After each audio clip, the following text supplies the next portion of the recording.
Hanya yang terbaik di IKIM, Inspirasi Inforia Islami.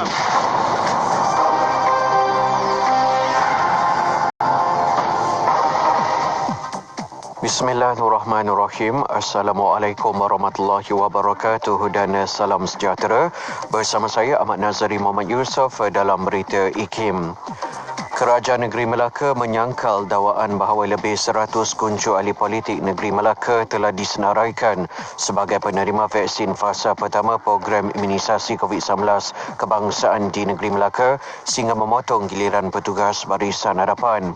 Sebaliknya, Jelas Esko Kesihatan dan Anti Dadah Negeri, Datuk Rahmat Mariman, senarai individu yang layak ditentukan oleh pihak Jabatan Kesihatan Negeri Melaka tanpa campur tangan mana-mana pihak. Menurutnya lagi, semua penerima vaksin bagi fasa pertama itu merupakan golongan yang termasuk dalam definisi petugas Barisan Hadapan yang telah ditetapkan oleh pihak Kementerian Kesihatan dan mereka akan diberikan suntikan dalam tempoh 9 minggu bermula 2 Mac sehingga 30 April ini. Tempat transit gelandangan atau TTG pertama di Sarawak yang diwujudkan di Sibu Sarawak dijangka siap pada bulan Ogos ini. Sehubungan itu, Menteri Kebajikan, Kesejahteraan Komuniti, Wanita, Keluarga dan Pembangunan Kanak-Kanak Sarawak, Datuk Seri Fatimah Abdullah berkata, penubuhan TTG terbabit yang melibatkan pembasuhan bangunan rumah Majlis Kebajikan dan sukan anggota-anggota Kerajaan Malaysia Maksak di Bandar Sibu bermula pada 30 Januari lalu. Menurutnya lagi, TTG terbabit yang boleh menempatkan 20 gelandangan lelaki dan 20 gelandangan perempuan pada satu masa dilengkapi dengan pelbagai kemudahan termasuk bilik rawatan dan bilik kaunseling serta dewan makan. Universiti Teknologi Malaysia UTM meneruskan kerjasamanya dengan Universitas Hasanuddin Indonesia bagi memperkukuhkan lagi akademik dan penyelidikan komuniti kedua-dua buah institusi. Justru Naib Chancellor UTM Profesor Datuk TS Dr. Ahmad Fauzi Ismail berkata, kerjasama tersebut penting dalam membantu menjalinkan ikatan antara UTM dengan satu daripada institusi penting pada peringkat antarabangsa seperti Universitas Hasanuddin Indonesia dalam meningkatkan imejnya di seluruh Malaysia dan serantau.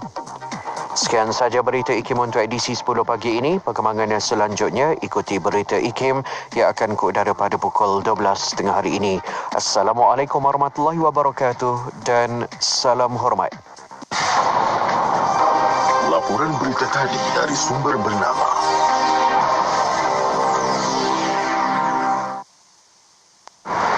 Kapsul Masa.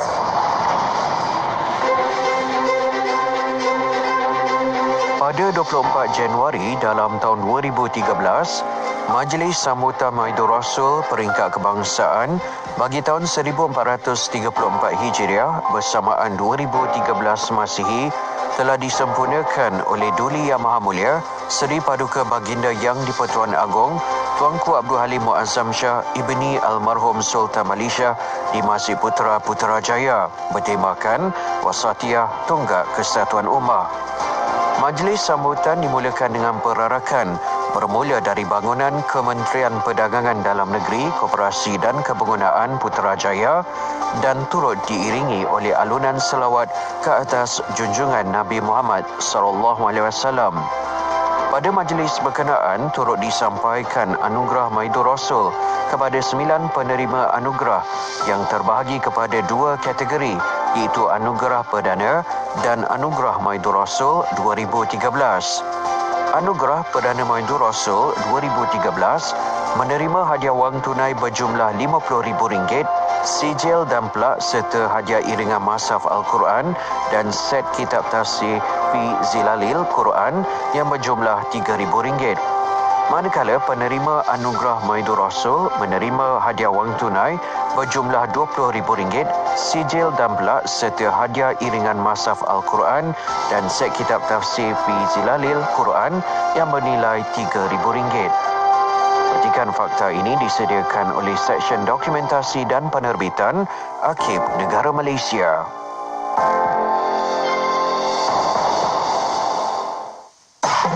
Semua pendengar dijemput untuk menyertai satu kaji selidik yang dijalankan oleh Radio IKIM. Tempoh kaji selidik ini bermula 1 Mac hingga 31 Mac 2021. Caranya mudah sahaja. Layari laman web www.ikim.my/kaji selidik dan jawab semua soalan yang dikemukakan. Jadi tunggu apa lagi? Kunjungi segera laman web www.ikim.my/kaji selidik. Bismillahilladzi la yadurru ma'asmihi syai'un fil ard wala fis samai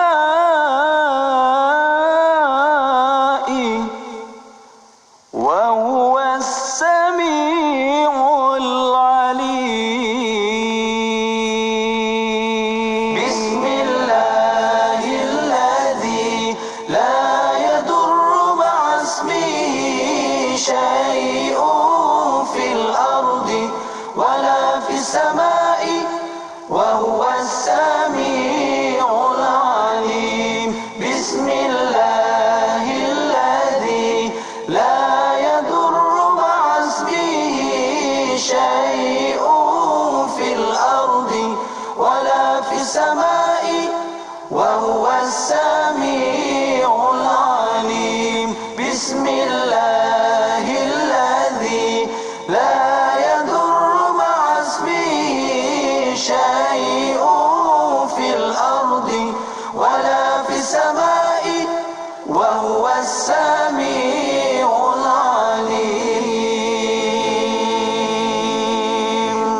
Jadi pemanggil bertuah dan sertai kuis inspirasi menerusi slot warna pagi, destinasi dan ekspresi setiap Isnin hingga Jumaat bermula 22 Februari hingga 16 April 2021.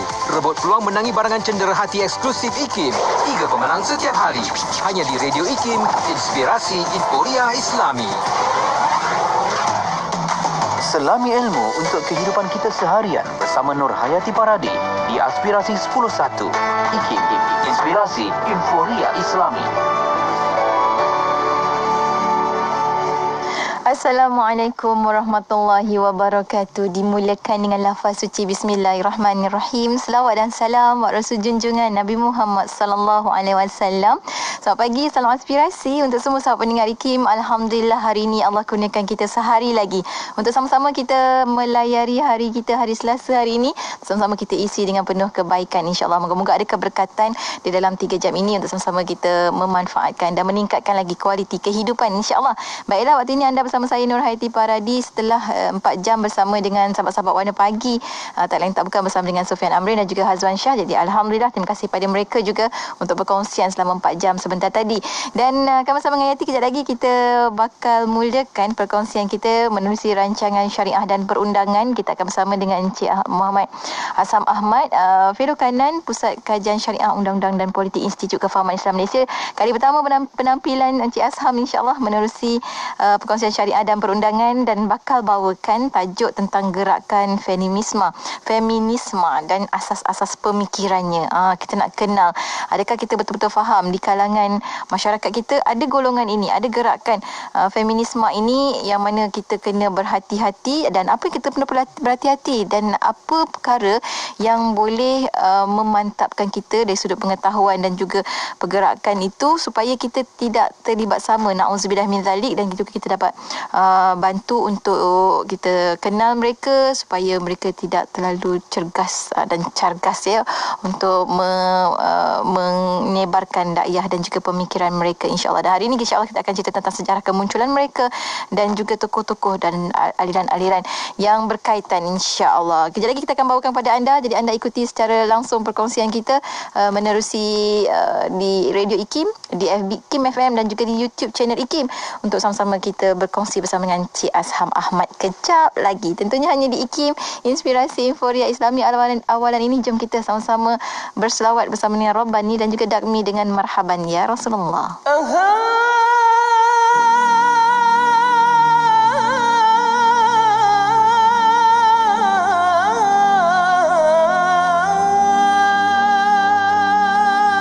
Marhaban Ya Rasulullah, marhaban Ya Habib Allah,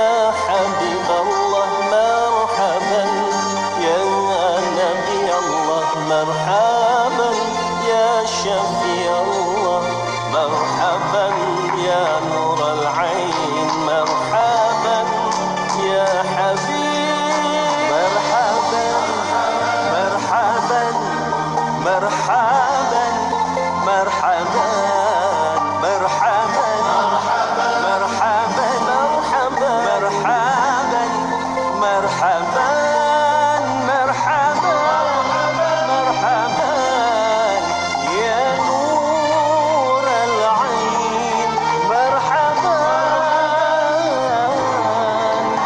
يا خاتم الأنبياء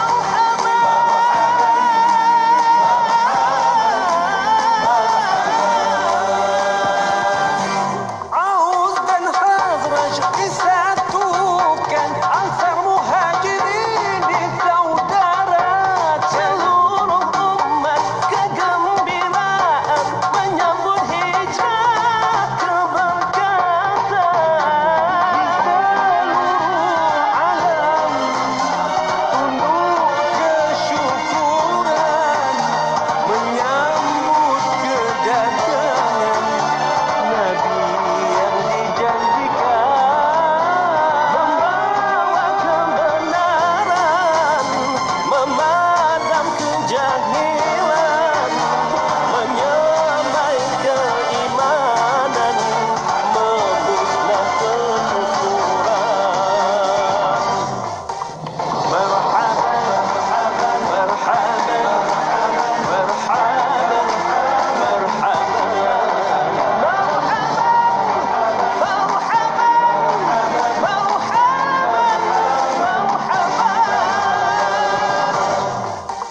حبيبي يا حبيبي مرحبا يا رسول الله يا حبيب الله يا شفيع الله حبيب الله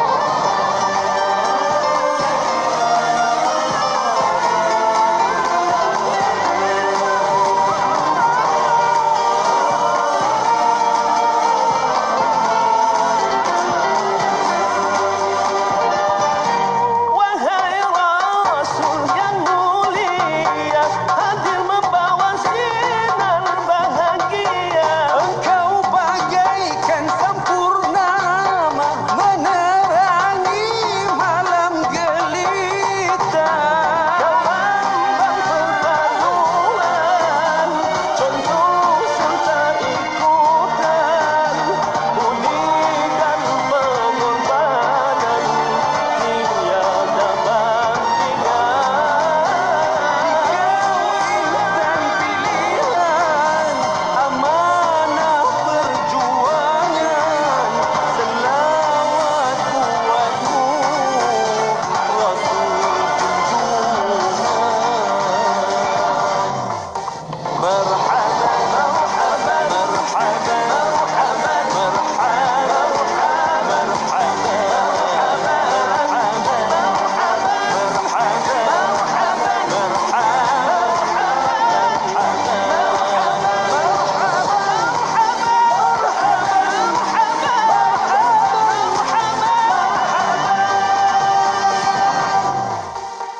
Yayasan Ikhlas sedang mengadakan kempen untuk membantu ramai pesakit yang mengidap pelbagai penyakit kronik serta hidup dalam keadaan miskin dan dhaif. Ramai yang tidak mampu untuk membeli ubat dan peralatan yang diperlukan. Sumbanglah di www.bantupesakitsehat.com. Saya ulang, www.bantupesakitsehat.com. Saya Prof. Dr. Muhaya untuk Yayasan Ikhlas.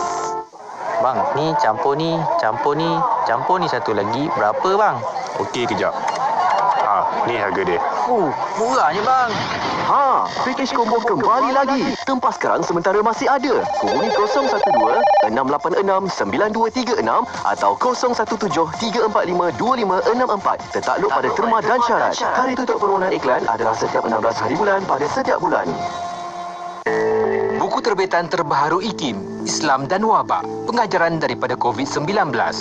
Buku ini memerihalkan pendekatan Islam terhadap wabak dengan mengetengahkan fakta-fakta tentang COVID-19 dari sudut syariah, pemikiran Islam, prinsip kesihatan, kekeluargaan dan kerohanian. Dapatkan segera buku keluaran terbaru ini dengan harga RM20 di ikimniaga.my. Hubungi 03 6204 6388 atau 389 untuk maklumat lanjut. Ina, badan aku asyik letih lah sejak mengandung ni. Apa rasa kau? Dah mengandung anak ketiga masih cegas lagi. Apa kata kau cuba set Mak Buyung Las. Bagus diamalkan sepanjang kehamilan. Masa mengandungkan 3 anak, aku amalkan susu ni. Anak-anak aku pun suka minum susu ni. Oh, tahu-tahu. Las yang gabungkan susu kambing kurma tu Macam mana nak dapatkan? Nah, hubungi 018-277-7290 untuk penghantaran ke rumah atau www.las.my. Las susu kambing.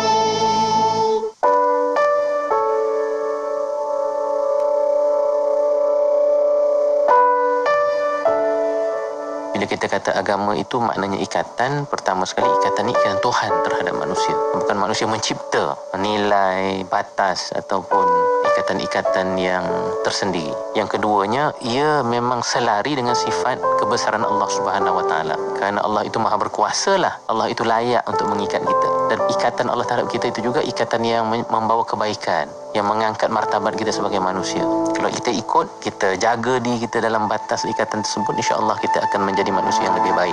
Logik atau rasionalnya ikatan itu kerana segala-galanya dari Tuhan. Wujudan kita pun dari Tuhan. Nikmat yang kita dapat bukan sehari dua tetapi setiap saat. Malah rugi sangat orang yang tak mengikat dirinya kepada pergantungan. Dia macam orang yang jatuh kat laut ke, tiba-tiba bot karam, kapal besar datang bawa tali ke bawa apa, kita kata tak apalah, saya nak bebas. Sedangkan itulah satu-satunya pergantungan yang akan menyelamatkan kita. Jadi agama itu begitu. Agama memang dia ikatan, tetapi ikatan yang menyelamatkan, bukan ikatan yang melemaskan ataupun menghancurkan kita. Melaka 89.5 FM. Para pendengar setia Radio IKIM, kini anda boleh mendapatkan barangan cenderamata eksklusif dari IKIM khas untuk anda seperti t-shirt IKIM, shawl, tudung pashmina, topi, payung silver coded, sejadah dan banyak lagi. Sila layari laman sesama IKIM Niaga di www.ikimniaga.my dan juga boleh didapati melalui aplikasi Shopee. Cari IKIM, jarak niaga. Hubungi 03 6204 6388 atau 389 untuk maklumat. Nuraisa, Nuraisa, kosmetik mesra wuduk Nuraisa. Nuraisa, Nuraisa, kosmetik mesra wuduk Nuraisa. Nuraisa, Nuraisa, Nuraisa, makeup mudah dibersihkan. Pilihan ramai wanita, kosmetik mesra wuduk Nuraisa. Ramai wanita, kosmetik mesra wuduk Nuraisa. Apa sah? Nuraisa. Al-Quran merupakan kitab petunjuk sepanjang zaman. Ia menjelaskan hakikat diri, amanah dan tanggungjawab selain kesudahan hidup insan di dunia ini. Namun disebabkan pengaruh tertentu, petunjuk Al-Quran semakin dilupakan. Apatah lagi apabila diuji dengan ujian dan kesulitan. Makna diri serta tujuan hidup diragui. Lantas kehidupan diselubungi kekecewaan dan kealpaan. Penyelesaian terbaik bagi masalah ini sudah pasti dengan kembali menurut petunjuk Al-Quran. Seminar sehari pembangunan minda Qurani ini akan membahaskan semua persoalan penting ini, iaitu takrif, ciri dan kepentingan minda Qurani, punca kehilangan makna diri dan tujuan hidup serta hakikat diri insan. Jangan lepaskan peluang mendengar perbahasan pakar yang diundang khas, iaitu yang berbahagia Profesor Datuk Dr. Zulkifli Haji Muhammad Yusof, Tuan Haji Muhammad Nur Ikram Haji Husin dan Profesor Madya Dr. Sharifah Hayati Said Ismail. Berminat untuk hadir, sila layari www.ikim.gov.my atau hubungi urus setia di talian 03 6204 6325 atau 322. Ya Allah, bantulah kami Ya Allah untuk bukakan pintu taubat untuk kami Ya Allah. Kami sesungguhnya tidak mampu membuat kebaikan. Kami tidak mampu untuk berhenti daripada buat dosa kecuali mendapat taufik dan juga hidayah daripada-Mu Ya Allah. Rupanya Allah melihat apa yang terlintas dalam hati kita. Allah bukan lihat apa yang kita lafazkan. Itu kan hadis Nabi sallallahu alaihi wasallam. Innallaha la yanzuru ila suwarikum wala ajsadikum wala amwalikum walakinnallaha yanzuru ila qulubikum wa a'malikum. Sesungguhnya Allah tidak melihat zahir kamu, rupa paras kamu, apa yang kamu lafaz dan sebagainya. Tetapi apa yang Allah lihat adalah hati kamu ketika kamu melafazkan istighfar tersebut. Subhanallah. Pelihara diri, didik hati, tarbiyah usah berhenti. Terus dengarkan IKIM menerusi perkongsian tarbiyah setiap hari Jumaat pada pukul 10 pagi. Tentunya hanya di IKIM Inspirasi Inforia Islami. Radio IKIM membawa kepada anda lagu-lagu nasyid terbaik di Malaysia. Segalanya telah engkau tentukan. Ya Tuhan, maafkanlah, ampunilah kami, rahmatkanlah ijtihad itu. IKIM memberi anda lagu nasyid yang mengusik jiwa. IKIM Inspirasi Inforia Islami.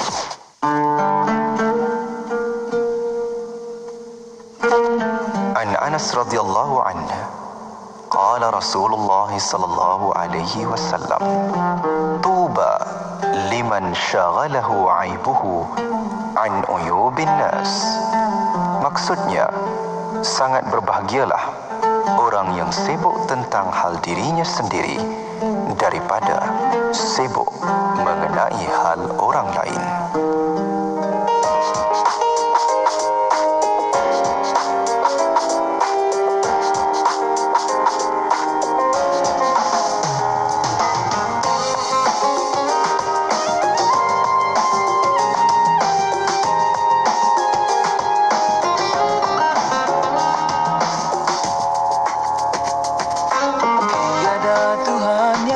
Sembah melainkannya Allah yang Esa. Nabi Muhammad pesuruhnya yang diutuskan kepada semua.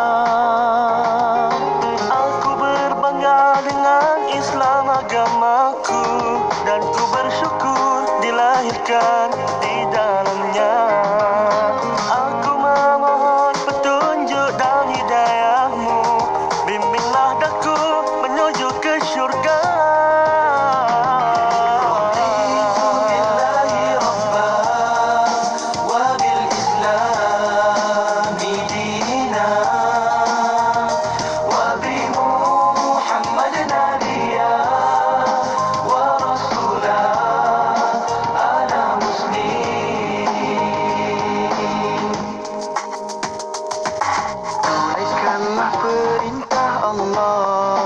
Jauhilah segala larangannya.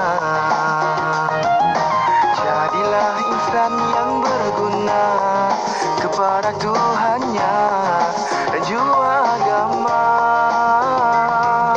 Al-Quran dan As-Sunnah jadikan panduan, jadi penyuluh dalam kehidupan. Peliharalah ia dengan sebaiknya, itulah pesan Rasul yang tercinta. Johor Bahru 106.2. Tak kira di mana juga anda berada, terima kasih kerana terus bersama kami menerusi perkongsian di Aspirasi IKIM, Inspirasi Inforia Islami. Rancangan pertama kita untuk hari Selasa, tak lain tak bukan kita akan bersama menerusi syariah dan perundangan. Tapi menarik hari ini, istimewa untuk sahabat pendengar, bermula bulan Mac dan untuk tahun 2021, kita akan bersama dengan Encik Asham Ahmad, Fellow Kanan di Pusat Kajian Syariah, Undang-Undang dan Politik Institut Kefahaman Islam Malaysia. Kemunculan pertama untuk syariah dan perundangan, kita bersama dengan Encik Asham saat ini di hujung talian. Assalamualaikum Cik Asham. Waalaikumsalam warahmatullahi wabarakatuh. Masya Allah, Alhamdulillah. Ni bukan mudah ni nak dapat Cik Asham, tapi Alhamdulillah. Terima kasih kerana nak bersama-sama dalam syariah dan perundangan, nak kongsikan ilmu bersama dengan sahabat pendengar dalam aspirasi. Dan hari ini nak bawakan satu tajuk yang sangat-sangat penting untuk semua daripada kita. Untuk sama-sama kita ambil cakna dan untuk sama-sama kita menimba ilmu berkenaan dengan tajuk kita hari ini, gerakan feminisme dan asas-asas pemikirannya. Tajuk yang sangat penting. Mungkin awalan ini bila kata tentang gerakan feminisme ni, ada yang tahu, ada yang tak tahu. Ada yang tahu tapi sikit-sikit lah. Mungkin awalan ini kita berikan sedikit pengenalan. Apakah itu gerakan feminisme sebenarnya, Encik Asham? Silakan. Ya, terima kasih Yati. para pendengar rancangan syariah dan perundangan yang saya muliakan. Assalamualaikum warahmatullahi wabarakatuh.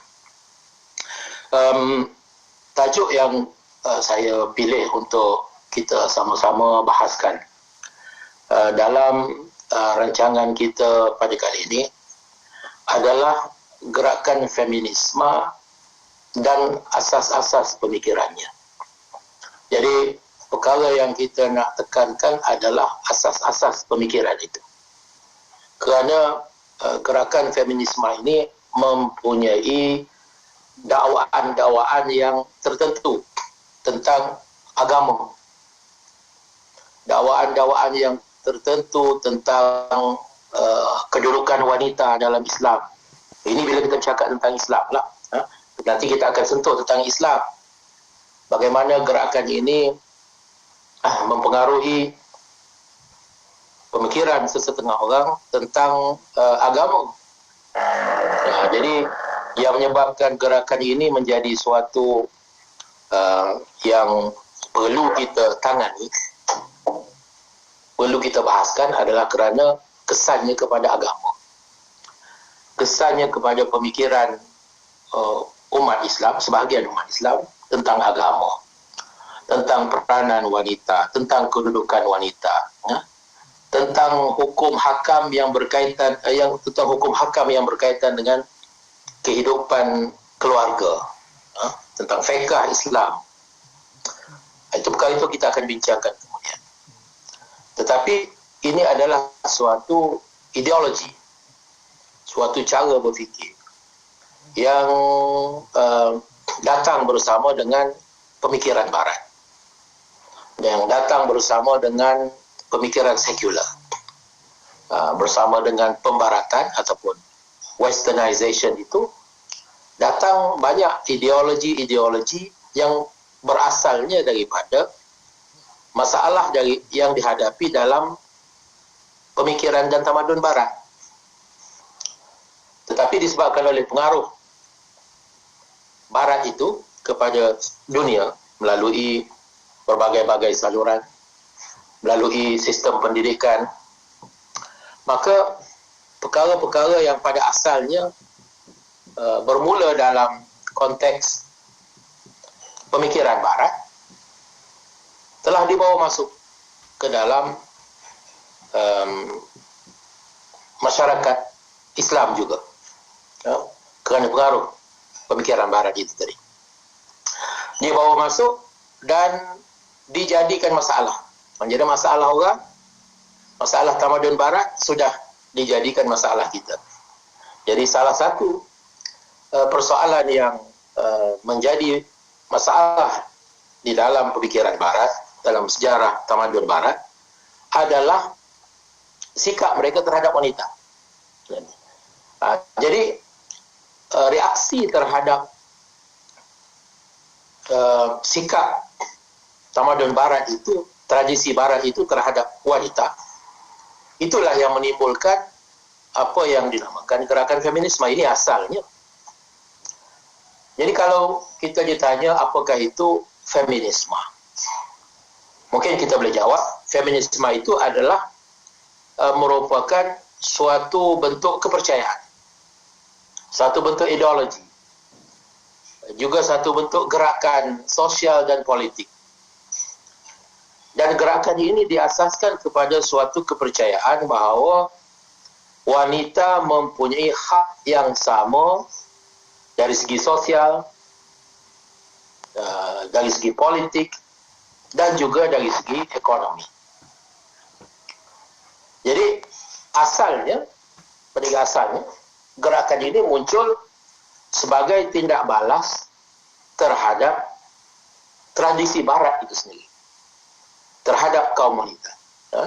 Tradisi Barat yang dianggap menafikan hak wanita, menafikan hak wanita, tetapi kini disebabkan oleh pengaruh pembaratan itu, maka ia menjadi suatu trend ataupun suatu ikutan di seluruh dunia. Maka kita jumpa gerakan feminisme di merata-rata tempat. Bahkan di kalangan umat Islam, ada golongan yang menamakan diri mereka sebagai golongan feminis, dan mereka adalah feminis Islam, Islamic feminism. Jadi kita nak menilai sejauh mana benar dakwaan mereka bahawa ideologi yang mereka bawa itu adalah sesuatu yang selari dengan Islam ataupun tidak. Tapi kalau kita lihat gerakan feminisme ini, dia ada berbagai-bagai jenis sebenarnya. Okey. Dia bukan satu feminisme, maka di rata-rata tempat kita bercakap tentang perkara yang sama. Tidak.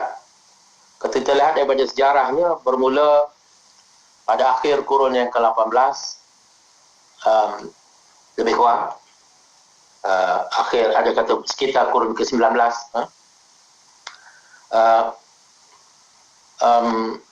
membawa kepada sekarang, dia sudah melalui berbagai-bagai transformasi.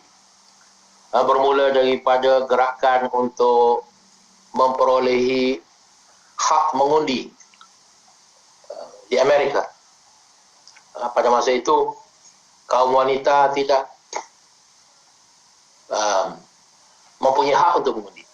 Maka permulaan asalnya adalah suatu gerakan politik, supaya kaum wanita juga diberikan hak untuk mengundi. Itu asalnya adalah merupakan suatu gerakan politik. Kini kita dapati feminisme itu ada berbagai-bagai aliran. Ada feminisme yang dinamakan feminisme liberal. Ada feminisme radikal. Yang radikal ni sehingga menyatakan kebebasan wanita tidak mungkin dapat diperolehi hanya semata-mata melalui politik, dia kata. Mereka ini radikal. Mereka, tak cukup dengan sekadar diberikan hak untuk mengundi. Dia kata kalau sekiranya diberikan hak mengundi sekalipun, wanita tetap tidak akan memperolehi kebebasan yang dikehendaki, selagi mana mereka tidak bebaskan diri daripada agama. Kerana agama itu bagi mereka adalah merupakan suatu bentuk kongkongan yang terbesar terhadap wanita. Selagi mana wanita itu tidak dibebaskan dari segi kongkongan keluarga. Kerana keluarga itu adalah suatu sistem yang diasaskan pada patriarkisme. Patriarki. Maknanya suatu sistem yang dibuat oleh orang lelaki untuk mengongkong kaum wanita. Ini adalah merupakan di antara pandangan golongan radikal. Ada golongan yang radikal. Ada juga di kalangan feminisme itu adalah yang berpegang kepada aliran Marxis, sosialis. Ada juga feminisme black, memperjuangkan black, wanita kulit hitam. Ada juga golongan lesbian, LGBT, berbagai-bagai aliran feminisme yang ada. Kalau kita tanya apa sebenarnya matlamat feminisme ini, pada asalnya mereka akan menjawab tujuan kita adalah untuk menghapuskan diskriminasi berasaskan gender yang mereka namakan sebagai sexism. Maknanya diskriminasi yang diasaskan kepada jantina seseorang. Kalau perempuan, maka dia tak boleh buat ini contoh. Maka itu dianggap sebagai diskriminasi. Kalau perempuan, maka dia tak boleh mengundi. Contohnya itu adalah diskriminasi. Kalau seorang itu perempuan, maka ada bidang kerja yang tertentu dia tidak boleh ceburi. Contohnya dia tak boleh jadi pilot. Maka itu pun dianggap sebagai diskriminasi. Itu adalah diskriminasi berasaskan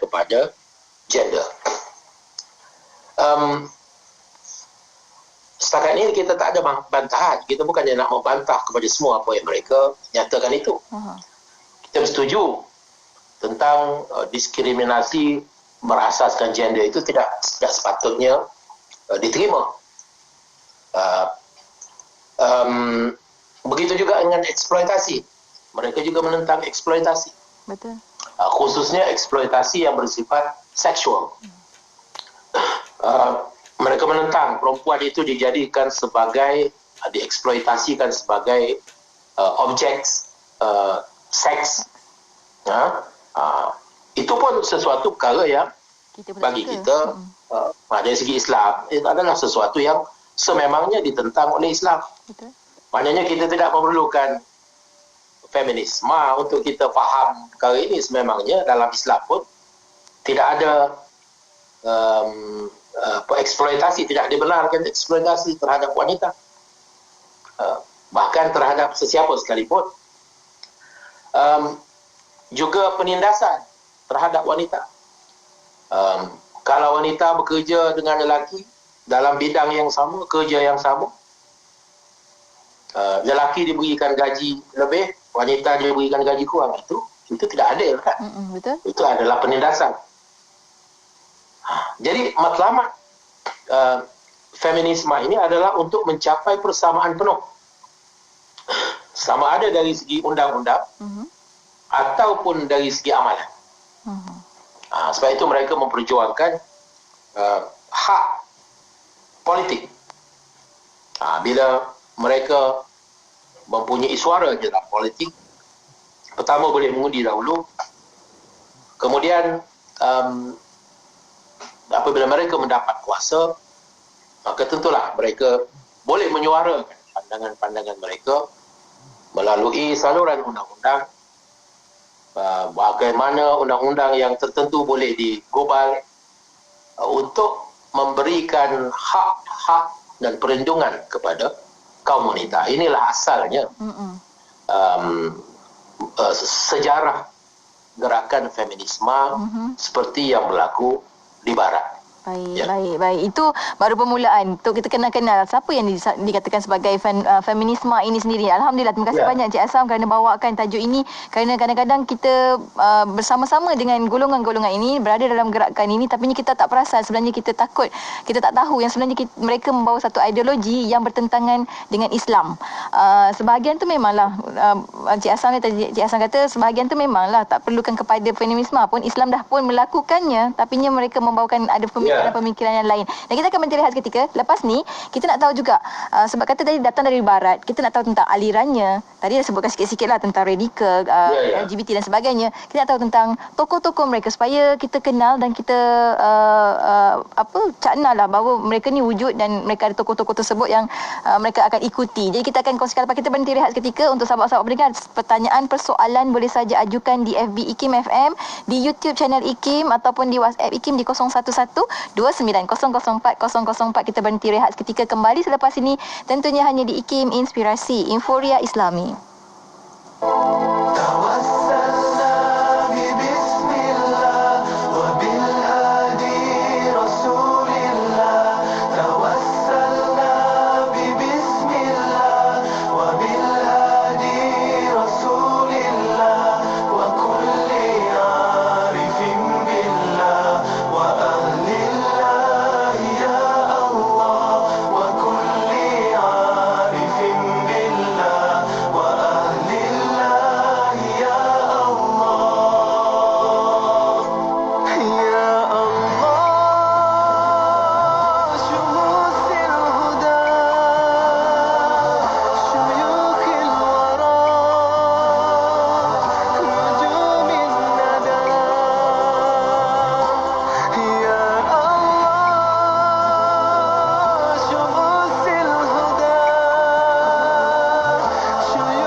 Inspirasi Euforia Islami tentunya hanya di Radio Institut Kefahaman Islam Malaysia. Alhamdulillah kita kembali bersiaran waktu ini bersama dengan sahabat pendengar menerusi perkongsian syariah dan perundangan bersama dengan Encik Muhammad Asham Ahmad, merupakan fellow kanan di Pusat Kajian Syariah, Undang-Undang dan Politik Institut Kefahaman Islam Malaysia. Ini cerita tentang gerakan feminisme dan asas-asas pemikirannya tadi dah dikongsikan. Antara puncanya adalah kebangkitan wanita nak memperjuangkan dan tindak balaslah terhadap penafian hak wanita, diskriminasi berasaskan gender dan nakkan kesamarataan gender itu sendiri. Dan mungkin juga kita nak faham jugalah dari sudut latar belakangnya. Mungkin kita boleh kongsikan antara contoh-contoh tokoh-tokoh mereka untuk gerakan ini.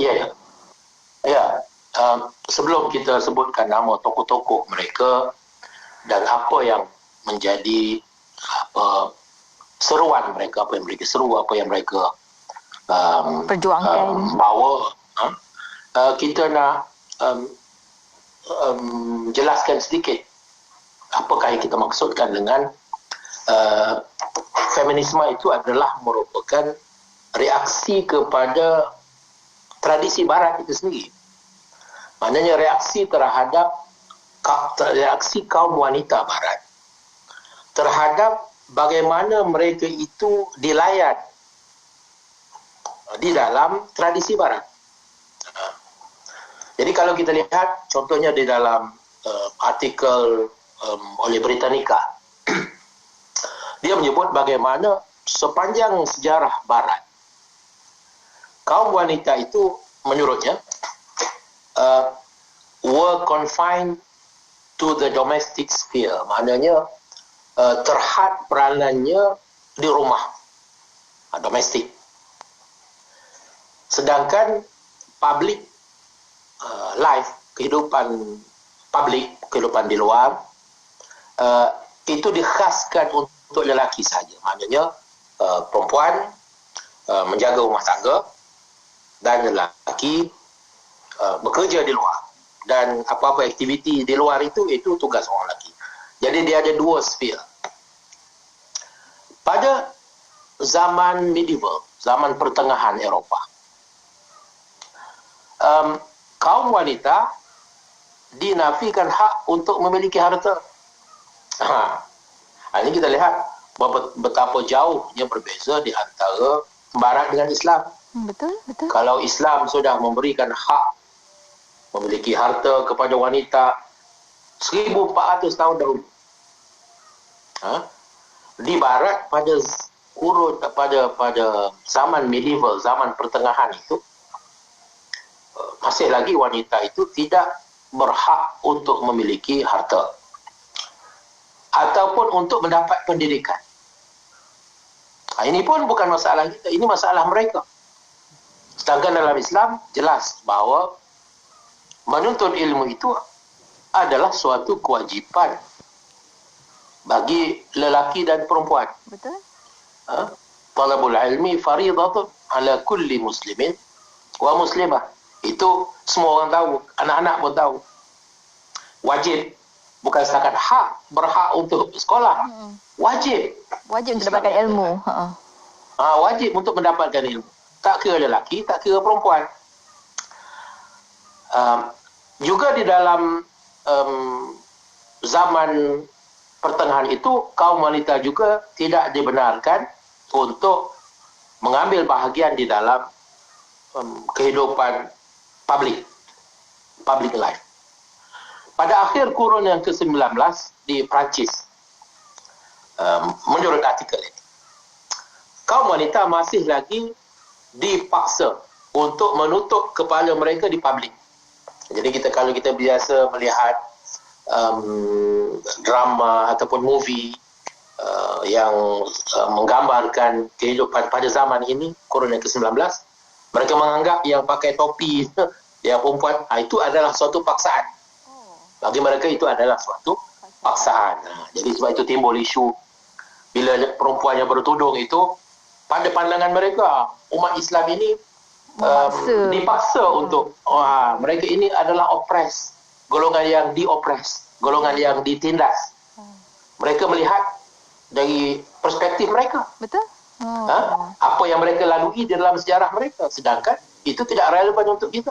asas kepada kita kaum wanita dalam di kalangan umat Islam menutup aurat itu, kita ada asas-asas dari segi agama, dan asas yang terpenting adalah ilmu tadi.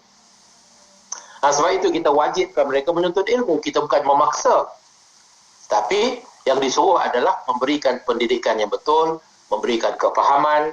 Maka apabila cukup kefahaman, maka amalan-amalan agama, perintah, suruhan dan larangan agama itu menjadi sesuatu yang mudah, sesuatu yang dibuat dengan pilihan sendiri. Yang ini persoalannya, mereka tidak faham. Baik, kita sebutkan beberapa perkara lagi yang menggambarkan perihal keadaan kaum wanita di dalam tradisi barat. Kerana ini penting untuk kita faham, kerana keadaan inilah yang menimbulkan pemberontakan wanita, yang menimbulkan gerakan yang dipanggil feminisme. Di sebahagian tempat di Jerman, pada akhir kurun yang ke-19, pada tahun 18 lebih itu, di sesetengah tempat di Jerman, seorang suami masih mempunyai hak untuk menjual isteri. Allahu Akbar, astagfirullahalazim. Jadi kita bayangkan pada zaman yang lebih awal daripada itu, dia boleh jual isteri dia. Maknanya ini kita tak pernah terfikir perkara ini berlaku di dalam sejarah kita. Tidak wujud perkara yang sebegini. Kalau ada pun, itu bukan daripada suruhan agama, bukan daripada agama. Okay. Kemudian menjelang akhir kurun yang ke-20, kaum wanita di barat masih lagi tidak mempunyai hak untuk mengundi, ataupun memegang jawatan di Eropah, apa-apa jawatan publik, dan juga di Amerika Syarikat. Okay. Kaum wanita juga dilarang daripada melakukan bisnes, melakukan urusan perniagaan, melainkan dengan melalui wakil lelaki, sama ada bapanya, abang ataupun adik lelaki, suami ataupun ejen ataupun anak lelaki. Tak boleh. Kaum wanita yang sudah berkahwin, tidak boleh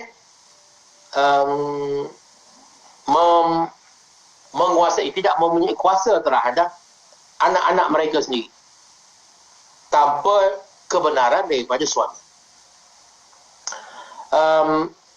Dan yang paling penting adalah, yang paling berat adalah wanita itu tidak mempunyai akses kepada pendidikan. Kalau ada pun amat sedikit. Jadi dengan sebab mereka tiada akses kepada pendidikan, maka rata-ratanya mereka itu tidak berpendidikan. Dan dari itu, mereka juga terhalang daripada menyertai berbagai-bagai profession yang ada.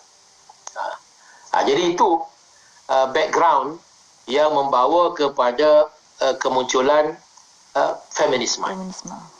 Jadi Yati tanya tadi, siapa tokoh-tokoh mereka. Sekadar saya nak sebut dua orang lah contoh di sini. Ada ramai tokohnya. Antara yang terawal, ada yang menyatakan bahawa tokoh penggerak dan pemikir yang terawal itu adalah seorang ahli falsafah Perancis yang bernama Christine de Pizan. Macam pisang bunyi dia. Christine de Pizan. Betul tidak saya sebut. Seorang ahli filsuf Perancis zaman pertengahan. Apa yang dia buat? Dia mencabar sekatan-sekatan terhadap wanita. Sekatan-sekatan terhadap wanita seperti kita sebut tadi lah. Dan menuntut supaya diberikan pendidikan untuk wanita. Secara asasnya kita tidak Tak menolak benda tu. Tidak bersetuju dengan perkara ini. Kerana ini wanita sepatutnya diberikan hak kepada pendidikan. Dan sebahagian sekatan-sekatan yang tidak adil, yang tidak patut itu, tidak sepatutnya tidak sepatutnya ada. Jadi kita mungkin boleh bersetuju tentang perkara-perkara itu. Kemudian pada kurun yang ke-18 muncul seorang tokoh besar. Ini tokohnya daripada England. Nama dia Mary Wollstonecraft. Dia menulis suatu buku yang bertajuk A Vindication of the Rights of Women. Jadi itu di antara tokoh-tokoh mereka. Tetapi ada ramai lagi tokoh-tokoh yang lain. Selain pada Mary Wollstonecraft, dia ada Lucretia Mott, sekadar menyebut nama lah. Ada tokoh yang asalnya seorang hamba perempuan, Sojourner Truth. Maksudnya mereka memperjuangkan perkara-perkara yang berbeza juga lah Encik Asham ya? Pada asalnya mereka ini adalah gerakan pembebasan. Dia sekali dengan golongan yang golongan yang mahu membebaskan hamba di Amerika. Ini asalnya. Golongan yang nak membebaskan hamba di Amerika. Tetapi mereka juga memperjuangkan pada masa yang sama. Kenapa sekadar pembebasan hamba? Kerana mereka juga menganggap wanita itu seolah-olahnya sebagai hamba juga. Wanita itu juga mesti dibebaskan. Maka pada masa itu mereka juga memperjuangkan hak kepada wanita untuk diberikan kebebasan. Dan kebebasan yang mereka maksudkan pada masa itu adalah kebebasan untuk berpolitik. Kebebasan untuk mengundi. Ini asalnya.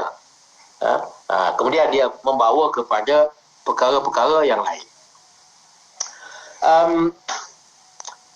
Baik, kita dah sebut nama beberapa orang. Siapa yang, kalau orang tanya, siapa yang mencipta istilah feminisme? Istilah feminisme itu sendiri pun, istilah itu sendiri pun adalah suatu istilah yang baru sebenarnya. Sebelum ni gunakan baru, apa? Dia bukannya lama. Sebelum ni mereka menggunakan apa sebenarnya? Jadi maknanya dia sebelum ni mungkin hanya berupa kenyataan-kenyataan, tulisan-tulisan yang menggesa supaya wanita diberikan kedudukan, diberikan hak untuk pendidikan gitu, diberikan penghormatan yang sewajarnya, boleh jadi begitu, ataupun suatu meluahkan rasa tidak puas hati terhadap nasib kaum wanita, tetapi bukan dalam bentuk suatu gerakan. Jadi bila kita sebut feminisme, dia sudah menjadi suatu gerakan besar-besaran. Suatu gerakan. Jadi perkataan feminisme itu timbul dalam keadaan ini. Dalam keadaan mereka sudah mula bergerak, menuntut. Bukan setakat cakap-cakap saja. Satu gerakan. Jadi kalau ditanya siapa yang mencipta istilah feminisme itu, orang yang menciptanya adalah juga daripada Perancis yang bernama Charles Fourier. Charles Fourier namanya.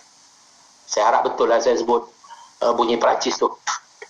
Iaitu seorang ahli falsafah sosialis yang mencipta istilah ini pada tahun 1837. Abad ke-19. 1837. Maknanya masih baru sebenarnya. Sekitar tak sampai 200 tahun. Tak sampai 200 tahun. Istilah itu sendiri. Dan perkataan feminisme dan feminis. Feminis itu merujuk kepada orangnya. Feminisme itu pula merujuk kepada ideologi. Dia dah jadi satu ideologi. Pemikiran. Ini muncul dalam bahasa Perancis dan bahasa Belanda pada tahun 1872. Lagi sangat baru. Dan manakala di Great Britain pula istilah ini muncul pada tahun 1890-an. 1890-an dan di Amerika pada tahun 1910. Ini menunjukkan ia adalah suatu gerakan yang baru, yang sangat-sangat baru. Ya. Alhamdulillah, itu dia baru cakap tentang gerakan dan sebagainya. Pagi kita akan kongsikan sikit lagi sebelum kita nak tutup untuk kali ini. Kita sampai hujung-hujung juga dan Encik Azham.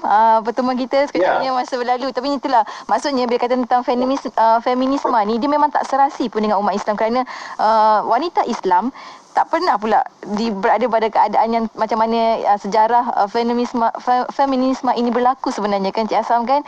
Jadi kita sampai ke hujung-hujung ni, mungkin ada sedikitlah kesimpulan, mungkin ada juga pesan-pesan Cik Azham untuk sahabat-sahabat pendengar kita untuk berhati-hati dengan feminisme ini. Saya tidak mau gopoh tentang kesimpulan kita lah tentang yang ni mungkin kita akan sebut pada pertemuan kita yang akan datang lah, bila kita bincang secara lebih mendalam tentang ideologi yang menjadi pegangan golongan feminis ini. Tetapi kesimpulan yang kita nak buat untuk pertemuan kita pada kali ini adalah kita naklah faham latar belakang bermulanya gerakan feminisme ini. Dia bukan datang daripada kita, bukan datang daripada masyarakat kita, bukan datang daripada masalah-masalah yang timbul di dalam masyarakat umat Islam. Tapi bukan bermakna dalam masyarakat Islam tidak ada penindasan. Dalam masyarakat Islam semuanya baik-baik semua. Itu bukan itu yang kita maksudkan. Dalam masyarakat Islam tidak ada kaum wanita yang dinafikan peluang untuk mendapat pendidikan, yang dinafikan peluang untuk mendapatkan keadilan. Itu perkara-perkara itu berlaku.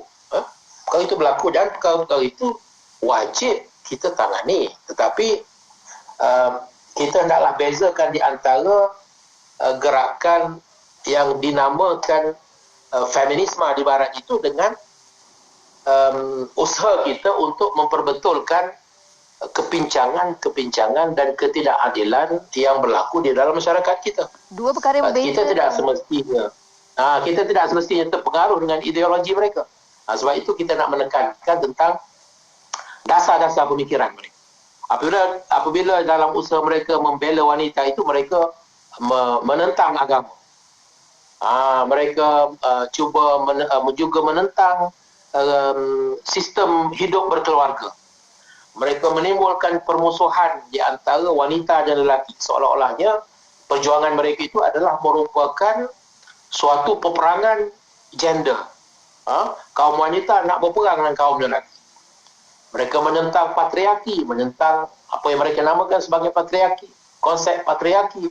Maknanya bapa, suami, adik-beradik lelaki itu semuanya adalah golongan-golongan yang tak ada kerja lain nak menindas kaum wanita.